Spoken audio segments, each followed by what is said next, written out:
हमारा विश्व हिंदू परिषद मठ मंदिर का जो हमारा महत्वपूर्ण संदेश है, आज का दिन सामाजिक समरसता के रूप में मनाया जाता है। आज ग्रहों के राजा भगवान सूर्य मकर राशि में प्रवेश करते हैं, अपने पुत्र शनि जनता का। आज का संदेश है कि राजा या राजा समान लोग अर्थात जो कि हर प्रकार से तन से, मन से, धन से, ज्ञान से संपन्न है, वो समाज के बीच में जाएं और जहाँ जैसा भी अभाव दिखे उस अभाव को दूर करने का प्रयास करें। अपने तन से, मन से, धन से सेवा करें, इस प्रकार का प्रयास करें। हम सब एक हैं। शारीरिक दृष्टि से 5 तत्वों के बने हुए हम सब एक हैं। आत्मिक दृष्टि से हम सब में एक ही परमपिता परमात्मा का अंश, हमारी आत्मा, हमारी चेतना, हम में रोम रोम राम समाया है।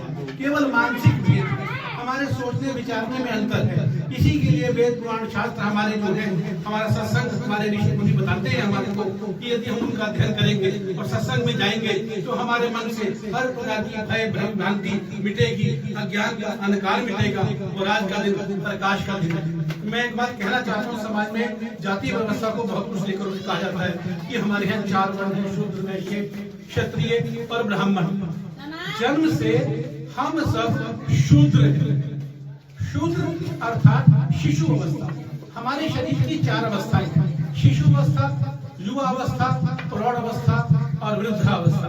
इसी प्रकार हमारे मन की शिशु अवस्था को शुद्र अवस्था कहा जाता है। जब हम शिक्षा संस्कार पाकर के गृहस्थ जीवन में प्रवेश करते हैं, परिवार का लालन पालन करते हैं, तब हम ही वैश्य होते हैं। जब हम तकरीबन प्रौढ़ अवस्था में आते हैं और हम अपने परिवार की रक्षा करते हैं, बच्चों की ब्याह शादियां करते हैं, तब हम क्षत्रिय की भूमिका में होते हैं। और बुजुर्ग होने के बाद जब हम अपने बच्चों को, आने वाली पीढ़ियों को अपने अनुभव, अपना ज्ञान, अपना विज्ञान बांटते हैं, उनमें आत्म चेतना की जागृति करते हैं, तब हम ही ब्राह्मण होते हैं।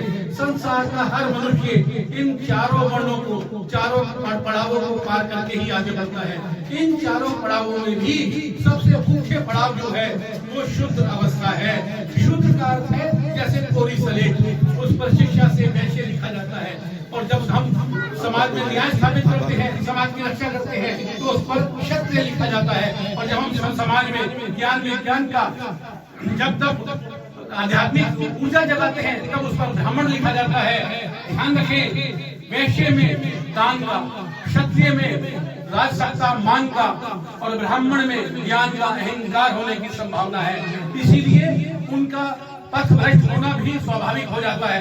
एक शूद्र ही ऐसा वर्ण है जिसमें सेवा है, जिसमें समर्पण है, किसी प्रकार का अभिमान नहीं है।